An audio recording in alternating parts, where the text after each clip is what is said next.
बिस्मिल्लाहिर्रहमानिर्रहीम अस्सलाम वालेकुम। Welcome to your channel Trade Dojo. उम्मीद करता हूँ आप सारे दोस्त खैर ऑफियत से होंगे।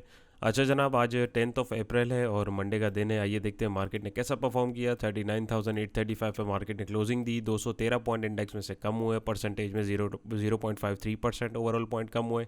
वॉल्यूम फिर मार्केट में ड्राई थे। हमारे पास तकरीबन 3.5 करोड़ के आसपास वॉल्यूम जनरेट हुए है। प्रीवियस क्लोज हमारी 40,000 के आसपास थी। डे रेंज की बात करें तो 39,815 से लेके 40,183 यानी 300 पॉइंट के दरमियान ऑलमोस्ट मार्केट ने फ्लक्चुएट किया। और इसके अलावा अगर आप देखें तो इसने अपने लो के पास आके यानी अपने हाई को डिफाइन करके फिर लो के पास आके जो है अपने इसने at the end of the day closing दी है। 52 वीक रेंज की बात करें तो मार्केट अपने लो के आसपास ही अभी भी मंडला रही है। और यहाँ पे अगर आप देखेंगे तो डे रेंज को, तो उसमें अगर आप देखें मार्केट ने ऊपर जाने की बहुत कोशिश करी, but at the end of the day market ने जो है क्लोजिंग नेगेटिव ही दी। टॉप परफॉर्मर में हमारे पास WTL, JSBL, KEL, tally, FCCL, BFL, MLCF, ICL, silk और ये कौन सा Haseeb Waqas sugar milk limited वगैरह जो थे, इस तरीके के स्टॉक्स हमारे पास जो आज एक्टिव थे। उनमें भी अगर आप देखें सिर्फ WTL के अंदर और JSBL के अंदर ज़रा तगड़े वॉल्यूम जनरेट हुए। बाकी ओवरऑल जो देखें उसके अंदर भी डल वॉल्यूम ही हम लोगों ने विटनेस करे हैं।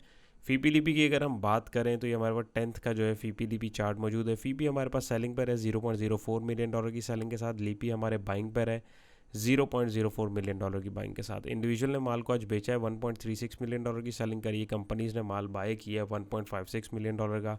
बैंक्स ने माल बेचा है $0.39 मिलियन का। NBFC ने $0.03 मिलियन का माल बेचा। म्यूचुअल फंड ने $0.24 मिलियन का माल बेचा। अदर ऑर्गेनाइजेशन ने $0.24 मिलियन की बाइंग करी। ब्रोकर ने $0.01 मिलियन की बाइंग करी। इंश्योरेंस कंपनी ने $0.25 मिलियन की ओवरऑल जो है बाइंग करी। फर्दर अगर हम इसमें अगर देखने की कोशिश करें तो हमारे पास 1, 2, 3 और 4 बायर थे। 1, 2, 3, 4 सेलर थे, यानी बराबर का ही मुकाबला रहा है। उसमें अगर हम देखें तो एज सच कोई वॉल्यूम्स तगड़े नहीं लगे, क्योंकि मार्केट में ओवरऑल वॉल्यूम ही डल थे। उसके अलावा अगर इस डाटा में से अगर हम एक्सट्रैक्ट करने की कोशिश करेंगे तगड़ा सेलर कौन था, तो आज हमारे जो थे इंडिविजुअल तगड़े सेलर थे। $1.36 मिलियन की सेलिंग करी। और तगड़ा बायर अगर इसमें हम देखें तो यहाँ पे बाज़ाहिर कंपनीज है $1.56 मिलियन की बाइंग के साथ। तो इंडिविजुअल की तगड़ी सेलिंग अगर हम यहाँ पे देखने की कोशिश करें तो इंडिविजुअल की तगड़ी सेलिंग अदर सेक्टर के अंदर है $0.98 मिलियन की। और कंपनीज़ की अगर हम बाइंग देखें, सबसे ज़्यादा बाइंग अगर यहाँ पे हम देखें तो कंपनीज़ की बाइंग ही जो है वो अदर सेक्टर के अंदर है। ऑल अदर सेक्टर में $1.11 मिलियन की। तो यहाँ पे पता ये लगा कि इंडिविजुअल्स का जो माल है वो कंपनीज़ ने उठाया। बाकी जो अगर आप देखें तो बाकी डल एक्टिविटी कोई ख़ास हमें यहाँ पे जो है एक्टिविटीज़ देखने को नहीं मिली हैं। फर्दर सेक्टर वाइज अगर हम लोग देखें, केमिकल सेक्टर ने 14 पॉइंट जोड़े, इंश्योरेंस कंपनीज़ ने 8, फूड सेक्टर ने 1 और थोड़े थोड़े पॉइंट ना होने के बराबर दूसरे सेक्टर ने। नेगेटिविटी में सीमेंट सेक्टर ने जो है 39 पॉइंट तोड़े। Oil and gas exploration company ने 37, टेक्नोलॉजी ने 34, मिसलिनियस ने 31, कमर्शियल बैंक्स ने 27 थोड़े थोड़े पॉइंट दूसरे सेक्टर्स ने तोड़े। इनमें अगर हम स्क्रिप्ट की बात करें तो ईफर्ट ने 12 पॉइंट जोड़े। MCB ने 8, EFUG ने 8, BHL ने 6, लॉट कैम ने 5 और थोड़े थोड़े पॉइंट दूसरे स्क्रिप्ट ने। नेगेटिविटी में PSEL ने 34 पॉइंट तोड़े, सिस्टम ने 27, HBL ने 24, HUBC ने 19, OGDC ने 18, PPL ने 18 और थोड़े थोड़े पॉइंट जो है दूसरे स्क्रिप्ट ने भी तोड़े हैं। हीट मैप की बात करें तो यहाँ पे भी अगर आप देखेंगे तो डल एक्टिविटी और ज़्यादातर अगर आप देखेंगे तो आपको यहाँ पे ओवरऑल सेलिंग ही दिख रही होगी। ये भी हम चार्ट के ऊपर भी डिस्कस करते हैं। सिर्फ एक आध स्टॉक के अंदर हमें जो है थोड़ी सी तेज़ी देखने को मिली, तो ये तेज़ी के ज़ुमरे में नहीं आती। तो ये हमारा जनाब डेली चार्ट आ गया 100 इंडेक्स का, जिसके ऊपर हम लोग डिस्कशन कर रहे होते हैं। वंस अगेन चार्ट को स्टार्ट करने से पहले चैनल में नए तो सब्सक्राइब कर लीजिए। फ्री व्हाट्सएप डिस्कशन ग्रुप अगर आपने नहीं ज्वाइन किया है तो डिस्क्रिप्शन में लिंक मौजूद है, काइंडली उस पर आप क्लिक करेंगे, ग्रुप में आप ऑटोमेटिक ऐड हो जाएंगे। मुझे मैसेज करने की ज़रूरत नहीं है, उसमें लिंक पे आप डायरेक्ट जो है, लिंक इसीलिए आप लोगों के साथ शेयर किया ताकि आप लोग डायरेक्टली उसमें ऐड हो जाएँ। इसके अलावा कोई भी आपका क्वेश्चन हो, क्वेरी हो तो कमेंट सेक्शन में आप पूछ सकते हैं। चलिए जी शुरू करते हैं। तो यहाँ पे अगर हम देखें तो डेली के ऊपर जो आप लोगों के साथ सपोर्ट जोन बताया था कि पहले ये वाला था, इसने इसको तोड़ा, नई सपोर्ट डिफाइन करी। अब यहाँ पे इसने एज इसको रेजिस्टेंस डिफाइन किया और वहाँ से इसको जो है रिजेक्शन मिली। तो ऑल दो हमारे पास अभी भी जो वैलिड सपोर्ट है वो 39,687 की ही है, क्योंकि अभी तक इसने इस लो को नहीं तोड़ा है, नंबर 1। नंबर 2, ये रेजिस्टेंस भी हमारे पास यही जोन वैलिड है, रेजिस्टेंस भी हमारे पास यही जोन वैलिड है 40,400 500 का, जो अभी तक इसने नहीं तोड़ा। यानी मार्केट एक तरीके से साइडवेज में चल रही है। ऑल दो मार्केट नेगेटिव है, बट यहाँ पे अगर आप देखें तो बहुत छोटी सी रेंज के दरमियान जो है फ्लक्चुएट कर रही है। तो अभी जो है अगर आप देखें तो वॉल्यूम्स भी हमारे पास ड्राई हो रहे हैं, तो ये पॉसिबिलिटी है कि ये जो एक डाउन एक मार्केट ने मारा है इतना, एक जो एक करेक्शन लिए, अब ज़ाहिर है इसने थोड़ा सा अपने आप को एडजस्ट भी करना है। तो पॉसिबिलिटी यही है, उसके लिए थोड़ा सा एक्यूमुलेशन हो रही होती है और उसके बाद जो है वहाँ पे एक छोटा सा एक बाउंस लग के और फिर प्रॉफिट टेकिंग करके मार्केट अपना डाउन ट्रेंड जो है वो कंटिन्यू कर सकती है। तो हमें जो है अपनी स्ट्रैटेजीज़ दोनों पर्सपेक्टिव को नज़र में रखते हुए लेके चलनी है। इंडिकेटर्स की बात करें तो 40 के ऊपर RSI ये नीचे की तरफ इसका मुंह है। यहाँ पे देखें मैकडी की अगर आप हिस्टोग्राम देखें, ऑल्दो वीक हुए बट पॉजिटिव सिग्नल नहीं हुआ है, ना प्राइस एक्शन ने दिया, ना RSI ने दिया, ना मैकडी ने दिया, कोई पॉजिटिव सिग्नल हमारे पास बाइंग साइड का भी बिल्कुल नहीं है। लेकिन हमें जो जो दोस्त ट्रेडिंग कर रहे हैं स्पेशली उन लोगों के लिए, जो मार्केट को देख के जो ट्रेड कर रहे होते हैं, उनके लिए दो स्पेसिफिक ये लेवल्स हैं। अब इसी के दरमियान जो है आपको देखना है, अगर ये लेवल टूटे तो फिर आपको मार्केट से निकलना है, या इस लेवल से ऊपर निकले तब आपको जो है अपनी पोजीशंस को ट्रैक करना है। और डिपेंड करता है कि आपके स्टॉक की उस वक्त कंडीशन क्या है, उसके अकॉर्डिंगली आपको डिसीजन लेना है।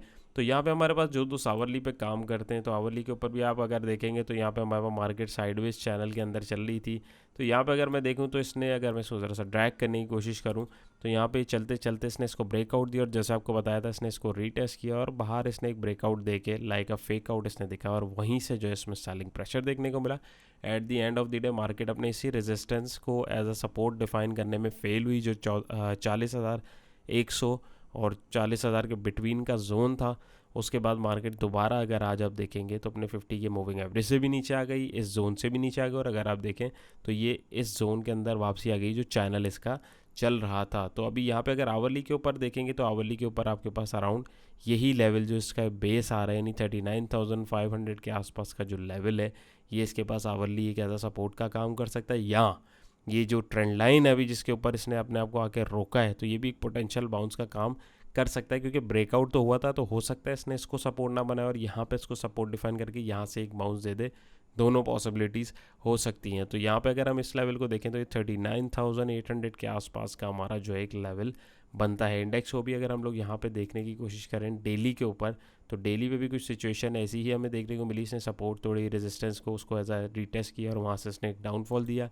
आवरली पे भी अगर हम देखें, ऑल दो लेवल्स डिफरेंट हैं बट सिचुएशन कुछ कुछ जो है एक तरीके की हमें सेम देखने को मिल रही है। तो दोनों कंडीशंस हैं, हमें अपनी स्ट्रैटेजी हर एस्पेक्ट से जो है देखते हुए चलना है, क्योंकि मार्केट है, मार्केट में 100% किसी को भी नहीं पता होता कि क्या हो सकता है। और जो आपको ये बोल रहा है, तो सबसे बड़ा झूठ ही यही है कि जिसको जो ये बात डिक्लेयर करे कि उसको 100% पता है कि कल की मार्केट में क्या होने वाला है।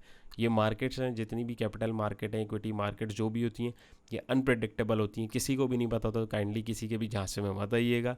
जो चीज़ है, ये जैसे एनालिसिस अभी आप लोगों के साथ मैंने शेयर किया, ये मेरी अपनी पर्सनल व्यू है, मेरा एक ज़ाती नज़रिया है, जो मुझे चार्ट जिस तरह मैं देख रहा हूँ, जो समझ रहा हूँ, वो आप लोगों के साथ डिस्कशन उसकी जो है वो मैं शेयर कर रहा हूँ।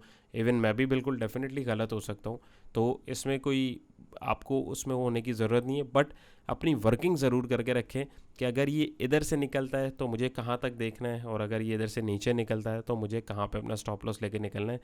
ये सारी चीज़ें जो है मैं टेक्निकल एनालिसिस में मैनेजमेंट सीखनी होती है और देखनी होती है कि अगर ट्रेड मेरे फेवर में चल रही है तो मुझे कहाँ तक ड्रैग करना है, और अगर मेरा प्लान फेल हो गया ट्रेड का तो मुझे अपना जो लॉस है वो कहाँ पे बुक करके निकलना है। तो स्पेशली जो न्यूबीज़ हमारे दोस्त हैं उनके लिए कल मैंने एक बड़ी डिटेल वीडियो बनाई है, और मैंने आप लोगों को बताया भी था कि हमारे कोर्स का हिस्सा भी है। तो ये एक बिल्कुल बेसिक कॉन्सेप्ट है जो आप लोगों को समझना बहुत ज़रूरी है अगर आप इस मार्केट के अंदर काम कर रहे हैं, कि मार्केट के डायनामिक्स क्या है, up trend, down trend, side trend, सारी चीज़ें सब बताते हैं, लेकिन ये काम कैसे करती हैं, क्योंकि रियल वर्ल्ड में और आपकी जो टेक्स्ट बुक एग्जाम्पल है उसमें डिफरेंस होता है। तो वो चीज़ें हमें जो है इसके अंदर देखनी और ढूंढनी पड़ती हैं, और वो प्रैक्टिस से ही आती हैं। तो वो वीडियो अगर आपने नहीं देखी है ज़रूर देखिएगा, और अपना फीडबैक ज़रूर दीजिएगा अगर आप मज़ीद वैसी ही लर्निंग वीडियोज़ जो है देखना चाहते हैं। अगर आप लोगों के फीडबैक ज़्यादा से ज़्यादा आएंगे तभी मैं उसके ऊपर जो है नेक्स्ट वीडियो बनाऊंगा, एल्स फिर जिस तरीके से चल रहा है हम उसको लेके चलते रहेंगे। तो उम्मीद है आज की कोशिश भी आप दोस्तों को पसंद आई होगी। पसंद आई है वीडियो को लाइक कीजिएगा, चैनल पर नए तो मोस्ट वेलकम सब्सक्राइब कीजिएगा। फ्री व्हाट्सएप डिस्कशन ग्रुप अगर नहीं ज्वाइन किया और डिस्क्रिप्शन में लिंक मौजूद है, आप उसको ज्वाइन कर सकते हैं क्लिक करके। अपना बहुत सारा ख्याल रखिएगा, दुआओं में याद रखिएगा। इंशाल्लाह नई वीडियो में मुलाकात होगी। अल्लाह हाफ़िज़।